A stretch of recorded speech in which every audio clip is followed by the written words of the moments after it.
بسم الله الرحمن الرحيم. الحمد لله رب العالمين، والصلاة والسلام على أشرف المرسلين سيدنا محمد وعلى آله وصحبه وسلم. walaalayaal maanta waa maalintii labaad ee aan soo galo oo aan ku talagalay inaan ka hadlo mowduuc ku saabsan xanuunka faafa ee coronaviruska kaasoo dhibaato weyn ku haya wadamadan Yurub ee aan ku noolnahay. ugu horreyn intii aanan bilaabin waxaan jecelahay in aan u tacsiyeeyo Soomaali ku dhimatay magaaladan aan deganahay iyo magaalooyinka kale ee ka tirsan qaaradan Yurub. intaas kadib waxaan ugu talagalay in aan uga hadlo arrintan waxay tahay iyadoo wax jira oo adduunyada kusoo kordhay ay tahay saameyn ku leh nolosha dad badan oo adduunyada ku nool kuwaasoo aan ka mid nahay dadkeena Soomaalida. saas daraadeed waxaan jecelahay inaan idinla wadaago su'aalo ay soo weydiiyeen dad ka tirsan walaalaha taasoo ku saabsan xanuunkan iyo waxyaabaha aan ka fahamsanahay.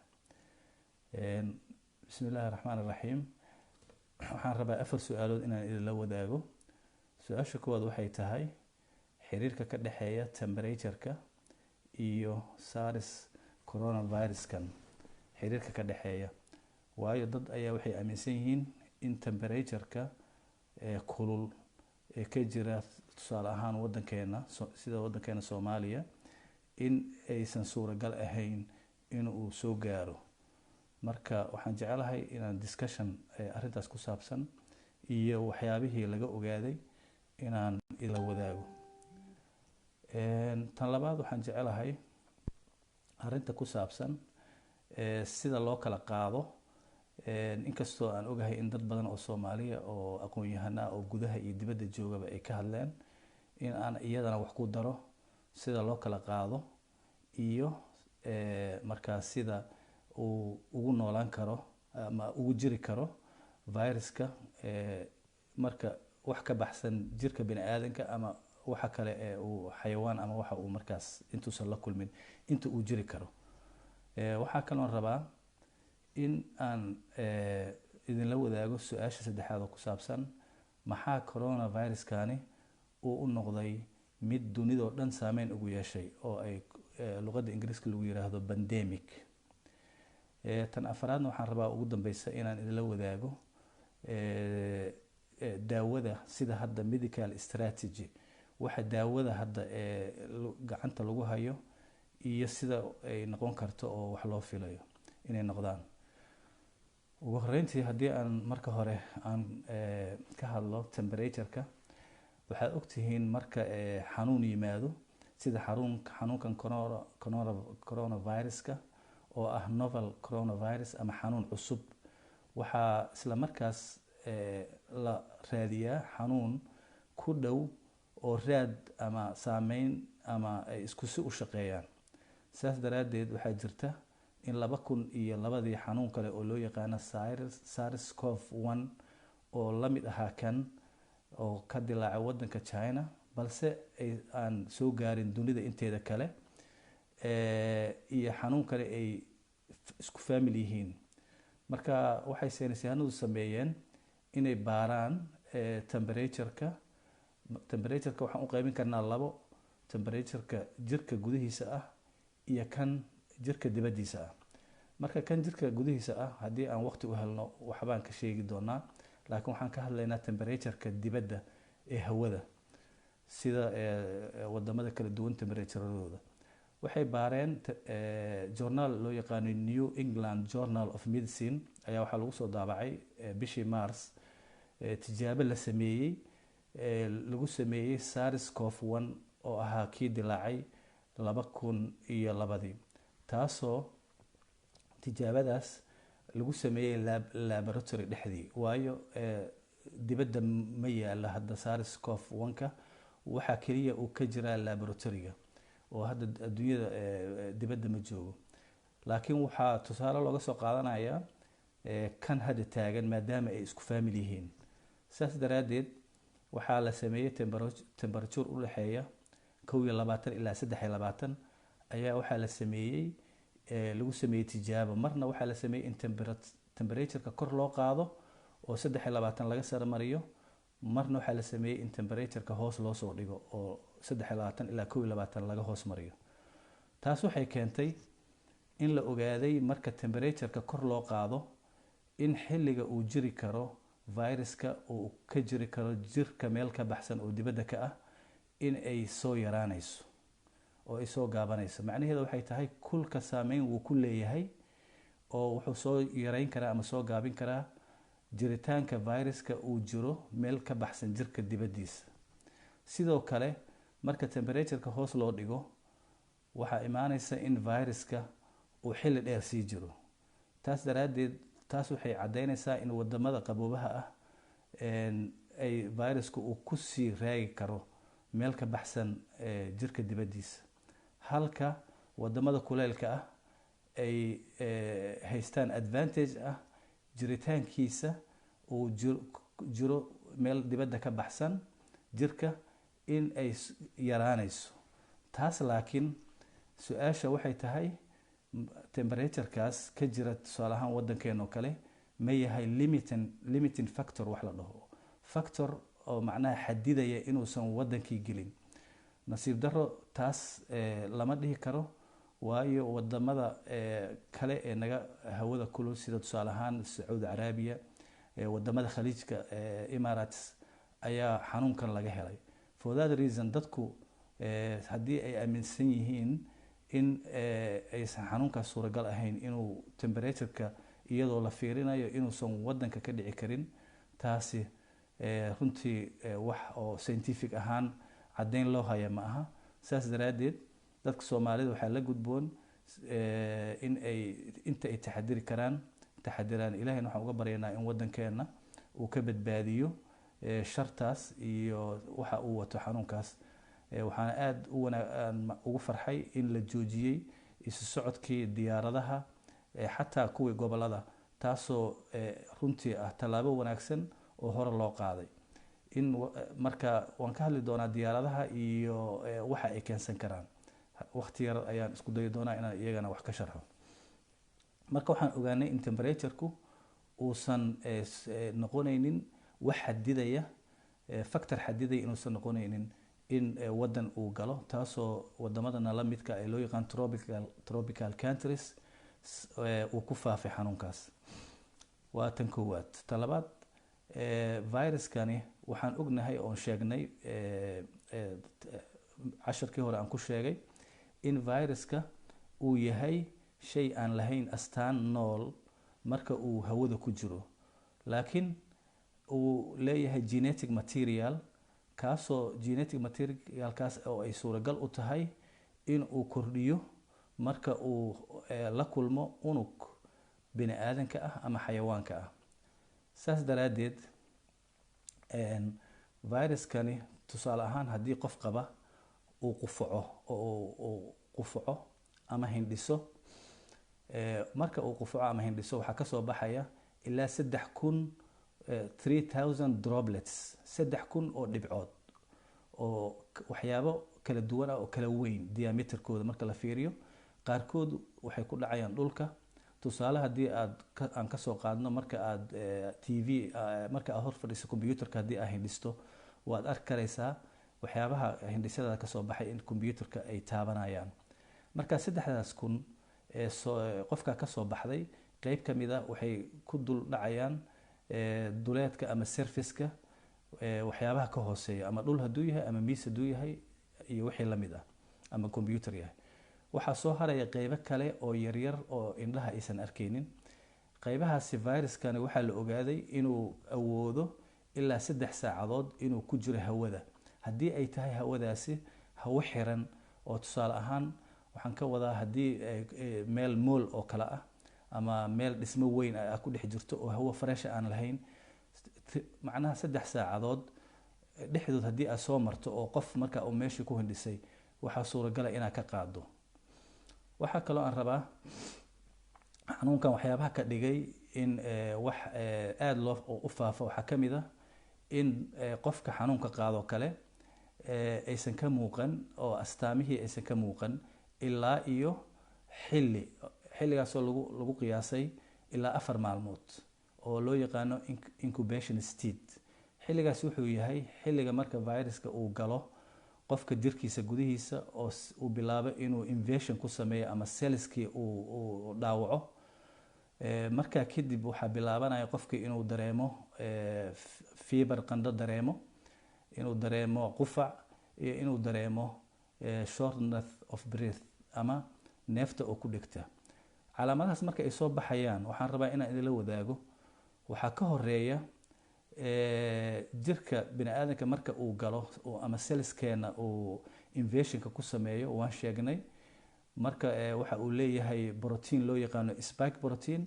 proteinkaasoo sida furaha oo kale u furanaya qayb ka tirsan receptorkaasoo loo yaqaano ACE2 oo ku dul yaala unugyada sanbabkeena. marka uu gudaha u galo wuxuu bilaabayaa inuu sameeyo wax loo yaqaano replication ama copy oo copygaasoo ah inuu RNA-diisa koobiyeeyo, sidaasoo kale proteinadiisana inuu koobiyeeyo, kadibna uu virusyo cusub sameeyo. taas marka ay dhacdo waxaa dhacaysa in selkii uu galay laftiisa wuxuu sameynayaa isdifaac. isdifaacaas uu sameynayo wuxuu soo daynayaa waxyaabo loo yaqaano interferons. interferonskaas waa antiviral. antiviralkaas uu soo daayo waxay qabsanayaan cellska kale ee ku wareegsan dusha cellska kale ee deriska la ah.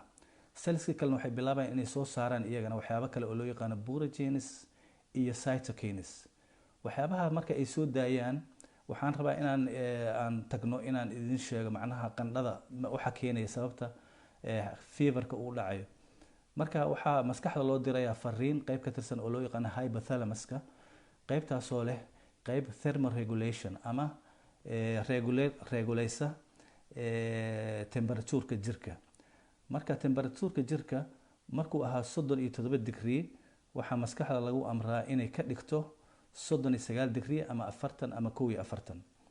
waayo immune systemkeenu waxa uu si effective ah u shaqeeyaa difaaca jirkeena marka temperatureka kor loo kiciyo. waatii hadda aan ka hadlaynay in temperatureka marka dibadda uu kululaado uu yaraanayo xilliga uu jiri karo viruska. sidaasoo kale si lamida temperatureka jirkeena ku jira marka kor loo qaado waa marka ugu wanaagsan ee immune systemku uu dagaal ama difaac kula jiro viruska.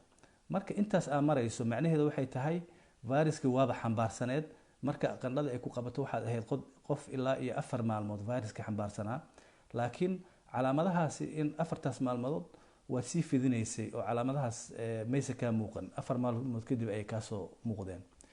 marka saas daraadeed waxaa la ogaaday serviceka ama meelaha uu ku dhaco wadamadan hadda anaga aan ku noolnahay galbeedka ah, birtoo kale hadduu taabto dhibic kasoo baxday qofka afkiisa ama hindhise ka timid waxa ay ahaan kartaa ilaa 72 saacadood. shay bir ah ama shay caag ah sida taleefanka, sida computerska iyo waxyaabaha la midka ah. sidaasoo kale waxaa rabaa diyaaradda inaan wax yar ka hadlo. waad ogtihiin diyaaradda waa meel xiran oo hawo yar oo xiran ay ku jirto, oo hawadaas yar oo xiran waxay keeni kartaa haddii qof qaba cudurka coronaviruska in uu faafin karo si fudud uu u faafin karo. waayo ma laha hawo kale oo dibadda kaga imaanaysa inta gudaha ku jirta ma ahane. for that reason diyaaraduhu waxay ka mid yihiin waxyaabaha aadka u faafiya.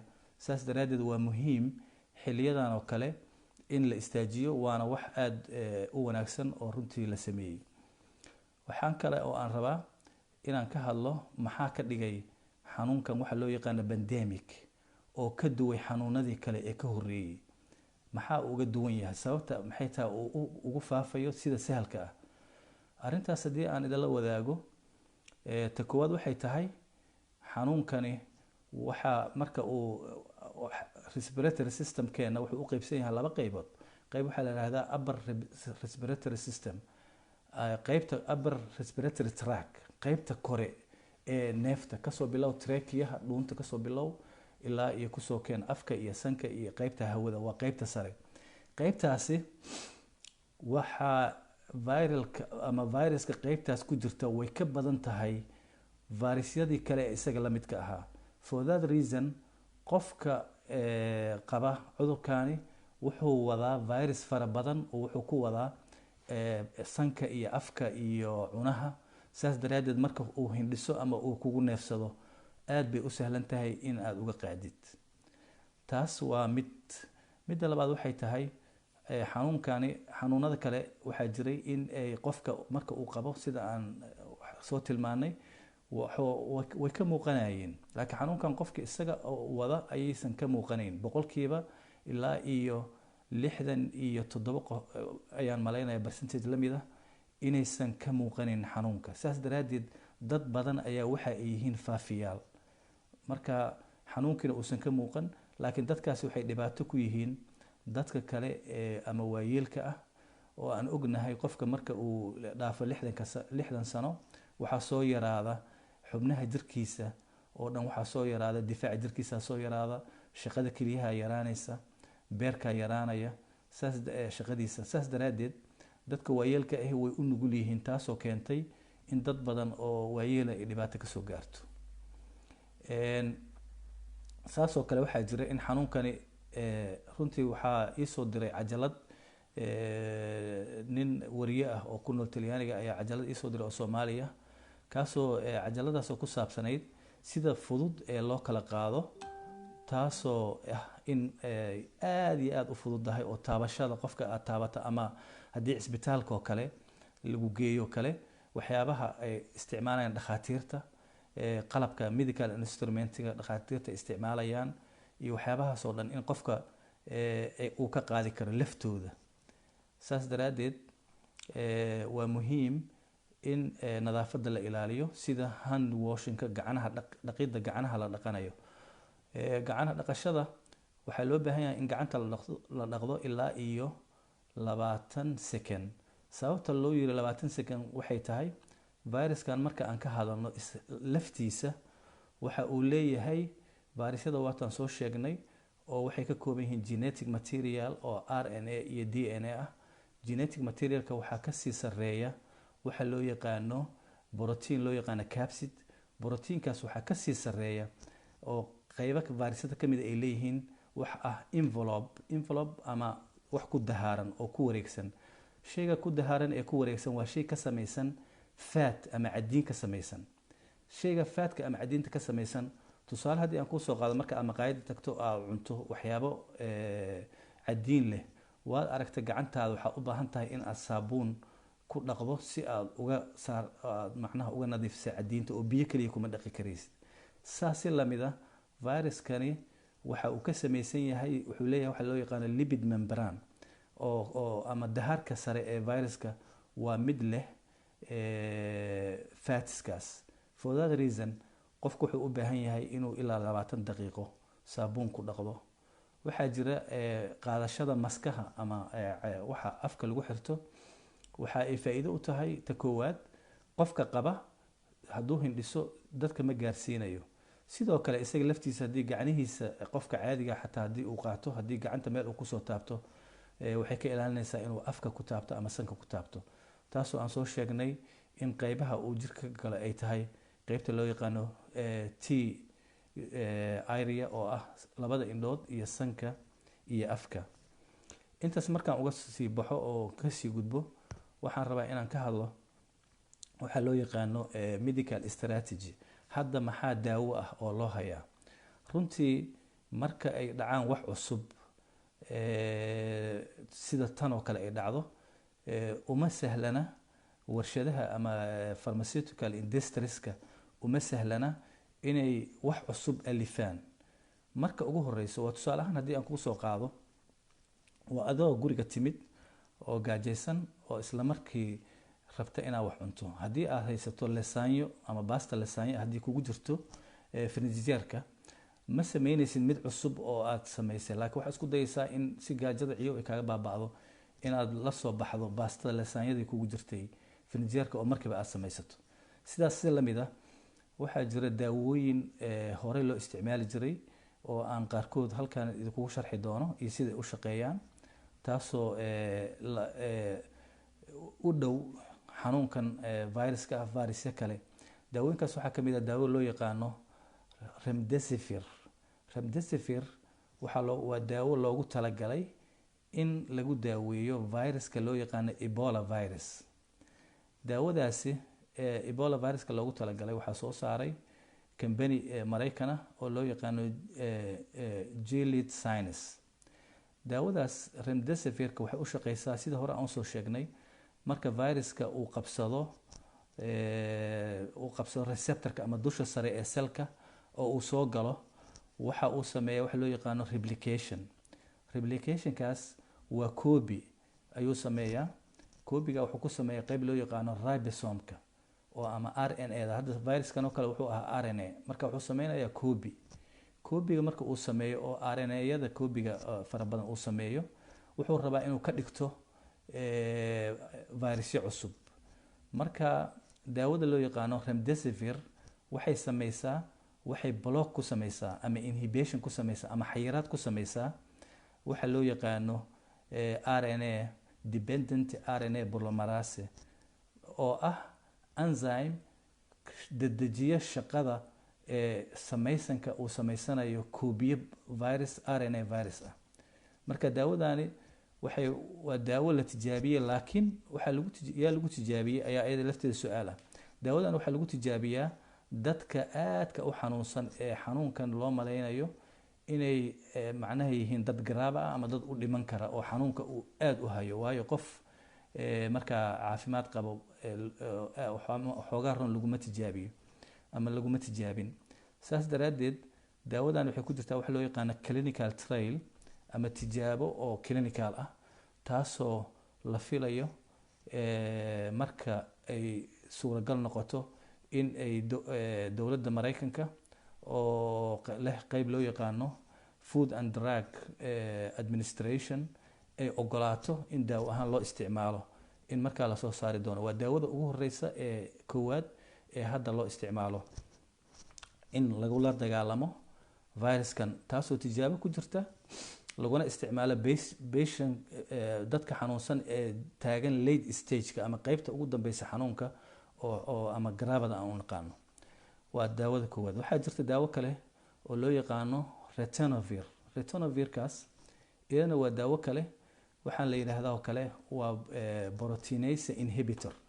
macnaheedu waxay tahay viruska waxaan soo sheegnay marka uu selka soo galo wuxuu u baahan yahay laba shay oo inuu sameysto oo muhiim ah. labadaas shay waxay tahay inuu koobiyeeyo RNA-da si uu virusyo badan u sameysto, iyo inuu koobiyeeyo proteinka. waayo isaga wuxuu ka kooban yahay proteinadaas waxaa ka mid ah sida aan soo sheegnay proteinka ku wareegsan RNA-da ama DNA-da oo loo yaqaano capsid proteinka. waxaa kale oo ka mid ah proteinka kale aan soo sheegnay ee uu ku qabsado furaha uga dhigtay inuu ku furto cellskeena, kaasoo isaga loo yaqaano spike proteins. waxaa kale uu sameystaa proteino kale oo enzymes ah. marka proteinka markuu diyaarsado proteinadiisa diyaarsado RNA-na diyaarsado way isqabsanayaan, waxay noqonayaan virusyo cusub kuwaasoo weeraraya unugyadii kale ee caafimaadka qabay. saas daraadeed waxaa markaa daawadan retinovirka loo yaqaano iyaduna waxay xayirtaa proteinada marka lasoo saaro. marka ugu horeyso waa blue proteins waxa loo yaqaano. blue proteins waxaa laga wadaa proteinadii way isku xiran yihiin. marka isku xiran yihiin marka protease waxa la yiraahdo ayaa kala jarjaraya proteinada oo proteinadii kala saaraya. marka proteinadii la kala saarayay ayay ka hortagaysaa in la kala saaro oo proteinadii way xayiraysaa. taa marka waxaa ka imaanaysa faa'iido ah in uusan markaa sameysan waxa loo yaqaano viruskii inuusan sameysan proteinadii oo aysan u suuragelin in virusyo cusub ay yimaadaan. waxaa kaloo jira in loo isticmaalo daawada loo yaqaano chloroquine. iyadana waa daawo ka qayb qaadata runtii oo xayirta.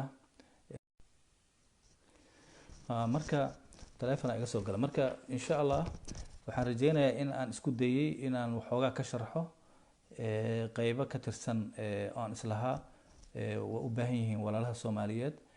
waxaan ugu talagalay inaan la wadaago dadweynaha Soomaaliyeed, taasoo aan isleeyahay waa wax waajib kugu ah maadaama aad ka mid tahay dadka fikradaha ka haysta. marka waxaan aad uga mahad celinayaa ama aad ugu mahad celinayaa dhammaan dadka walaalaha ay dhageysanayay. waxaan sidaas oo kale u mahad celinayaa dhammaan dadkii ka qayb qaatay barnaamijkii hore aan sameeyey ee aan ugu talagalay sidaas oo kale inaan dadka Soomaalida uga faa'iideeyo fahamka aan ka fahamsanahay oo uu ka mid yahay Qanjay oo uu ka mid yahay Liimaan Cabdi Cali walaalaha kale dhammaantood ururka soo eeg ee Denmark aad iyo aad baa u mahadsantihiin wassalaamu calaykum waraxmatullaahi wabarakaatuh